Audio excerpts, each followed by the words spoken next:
क्या सच में वो वादे पूरे हुए जिनसे देश बदलने की उम्मीद थी, या फिर वो बस चुनावी जुमले बनकर रह गए? ये ऐसे नहीं होता मित्रों। 15-20 लाख रुपए भी मिल जाए, 10 करोड़ नौजवान को रोजगार देंगे। ना खुद का पक्का घर नहीं होगा, गंगा की सफाई पर लगी है, स्मार्ट सिटी बने। देखिए ये जुमला है। अरे हम तो फकीर आदमी है, झोला लेके चल पड़ेंगे जी। आज मैं इस वीडियो में बात करूंगा सरकार के द्वारा दिए गए बड़े बड़े वादों की, जिनसे अच्छे दिन आने वाले थे। मैं नरेंद्र दामोदर दास मोदी ईश्वर की शपथ लेता हूं कि प्रधानमंत्री के रूप में अपने कर्तव्यों का श्रद्धापूर्वक और शुद्ध अंतःकरण से निर्वहन करूंगा।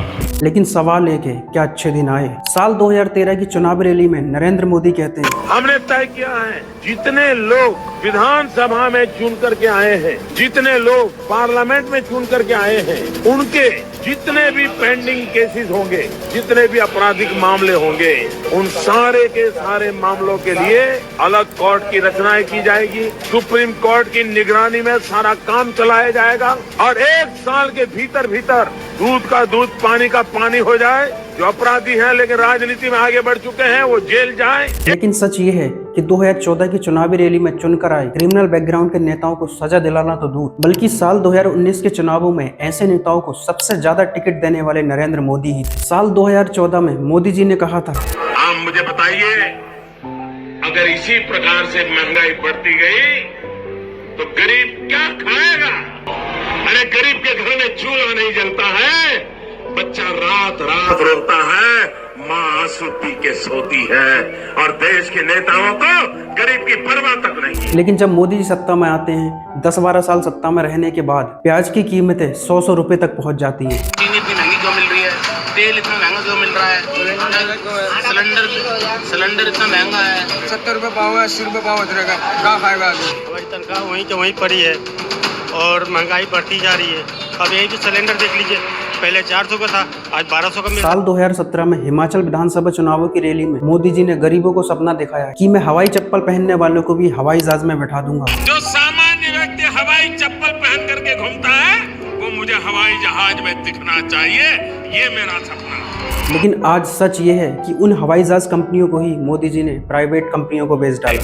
6 एयरपोर्ट का ऑपरेशन, मैनेजमेंट एंड डेवलपमेंट का कॉन्ट्रैक्ट प्राइवेट प्लेयर्स को देने का लिए ऑप्शन हुआ, टेंडर मांगा गया था और सबसे ज्यादा बोली होने वाले को 3 एयरपोर्ट देने का, लीज देने का आज फैसला हुआ, जयपुर, गुवाहाटी और तिरुवनंतपुरम। मतलब प्रधानमंत्री ने सब कुछ बेच दिया। उसके बाद फ्लाइट टिकट इतना ज्यादा इंक्रीज हुए कि हवाई चप्पल वाले तो छोड़, मिडिल क्लास फैमिली को भी ट्रेवल करना मुश्किल हो चुका है। भारत में 2019 से 22 के बीच सबसे ज्यादा फ्लाइट टिकट्स के दामों की बढ़ोतरी हुई, अगर आप 10 एशिया पैसिफिक कंट्रीज को कंपेयर करें तो। अनएम्प्लॉयमेंट पर जो बड़े बड़े भाषण दिए गए, प्रधानमंत्री मोदी ने 2014 में ही वादा किया था 2 करोड़ रोजगार हर साल देंगे।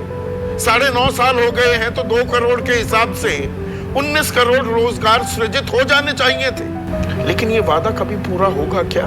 फिर सवाल उठता है कि वो कौन था जो हर साल 2 करोड़ रोजगार दे रहा था? 10 करोड़ नौजवान को रोजगार देंगे। मैं जरा नौजवानों को पूछता हूँ, क्या दिल्ली सरकार ने आपको रोजगार दिया है?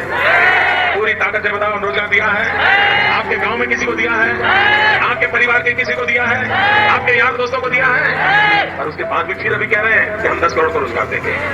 भाइयों बहनों, ये कांग्रेस ने आपसे धोखा किया है कि नहीं किया है? कांग्रेस ने आपसे धोखा किया है कि नहीं किया है?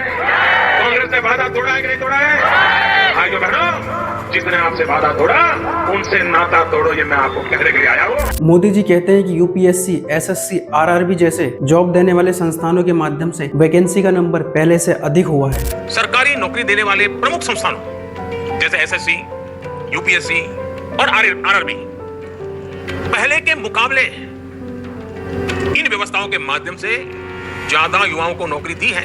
लेकिन क्या सच में ऐसा हुआ? आज चाहे यूपीएससी हो या एसएससी, लगातार वैकेंसी का नंबर कम हुआ है। 2014 से पहले एसएससी में वैकेंसी का नंबर जो 15,000 से ऊपर हुआ करता था, वही नंबर 2014 के बाद 10,000 से नीचे आ चुका है। ये आंकड़ा सिर्फ और सिर्फ 2022 में बढ़ाया गया क्योंकि 23 के इलेक्शन आने वाले थे। इलेक्शन जीतने के बाद फिर वैकेंसी का नंबर कम कर दिया गया। 2014 में 1364 वैकेंसी थी, जो 2021 तक आते आते सिर्फ 712 रह गई। उसके बाद 22-23 में थोड़ी बढ़ी, लेकिन उसके बाद 24-25 में फिर से कम कर दी गई। इंटरनेशनल लेबर ऑर्गेनाइजेशन के हिसाब से 2000 में 35% अनएम्प्लॉयमेंट रेट थी, जो 2022 तक आते आते ऑलमोस्ट डबल हो चुकी है। 2014 से पहले मंचों से बड़े बड़े भाषण दिए गए। अरे एक बार ये जो चोर लुटेरों के पैसे विदेशी बैंकों में जमा है ना, अरे कि हम रुपये ले आए ना, तो भी हिंदुस्तान के एक एक गरीब आदमी को मुफ्त में 15-20 लाख रुपए भी मिल जाएगा। लेकिन सवाल वही, क्या काला धन वापस आया? क्या सबके खाते में 15-15 लाख रुपए आए? सत्ता में आने से पहले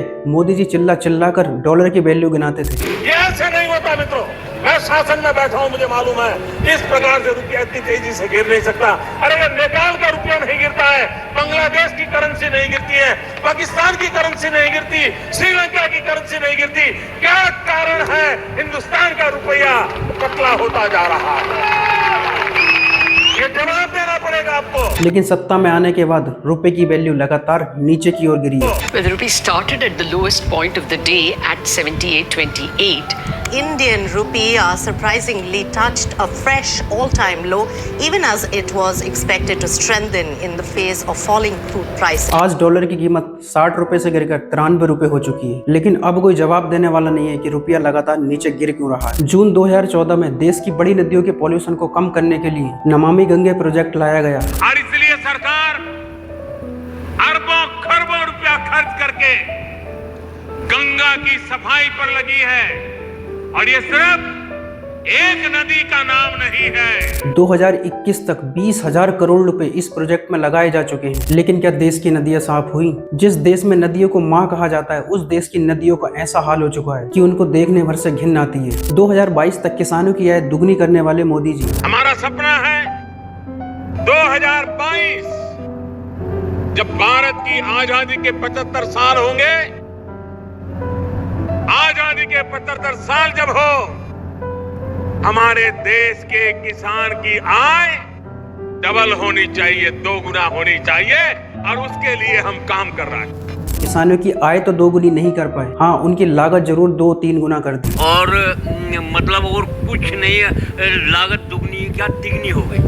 आपको ये सुन के यकीन नहीं होगा कि पिछले 10 सालों में 1,12,000 किसानों ने आत्महत्या कर ली है। और जब कोई मर जाता है तो मुआवजे के नाम पर लॉलीपॉप दे दिया जाता है। स्मार्ट सिटी को लेकर जो बड़ी बड़ी बातें फेंकी गई, और मैंने व्रत लिया है, संकल्प किया है कि 2022 आजादी के 75 साल होंगे, तब तक हिंदुस्तान में एक भी परिवार ऐसा नहीं होगा जिसका अपना खुद का पक्का घर नहीं होगा। क्यों न हमारे देश में 100 नए शहर बने, आधुनिक शहर बने, वर्क टू वर्क कंसेप्ट के रूप में बने, स्मार्ट सिटी बने। कहाँ है 100 smart city? Smart city project में 1.64 लाख करोड़ रुपए का प्रोजेक्ट था, जिसमें गवर्नमेंट के हिसाब से 90% काम पूरा हो चुका है, यानी 1.5 लाख करोड़ रुपए खर्च किए जा चुके हैं। लेकिन हकीकत ये है कि कहीं भी स्मार्ट सिटी का अता पता भी नहीं है। फिर ये 1.5 लाख करोड़ रुपए कहाँ लगाए गए? गवर्नमेंट के हिसाब से 100 सिटी में से सिर्फ और सिर्फ 13 सिटी में ही काम पूरा हो चुका है, बाकी में अभी काम चल रहा है। किसी भी देश के प्रधानमंत्री के मुंह से निकले शब्दों की एक वैल्यू होती है, लेकिन जहाँ नीचे से ऊपर तक सिर्फ झूठ पे ही टिका हो, वहाँ शब्दों की वैल्यू का कोई मतलब नहीं होता। सवाल वही है कि इसमें गलती किसकी है, नेताओं की या फिर उनको चुनने वाली जनता की? भगवान है, मेरा लिविंग गॉड है वो, लिविंग गॉड। मोदी को भगवान मानता हूं, भगवान से ऊपर कुछ नहीं है कि मोदी भगवान है भारत। इन सबको देखकर लगता है कि नेता अपनी जगह बिल्कुल सही है, जनता ही अपने नशे से बाहर नहीं निकल पा रही है। जिस दिन जनता जागरूक हो जाएगी, सब कुछ अपने आप ठीक हो जाएगा। धन्यवाद।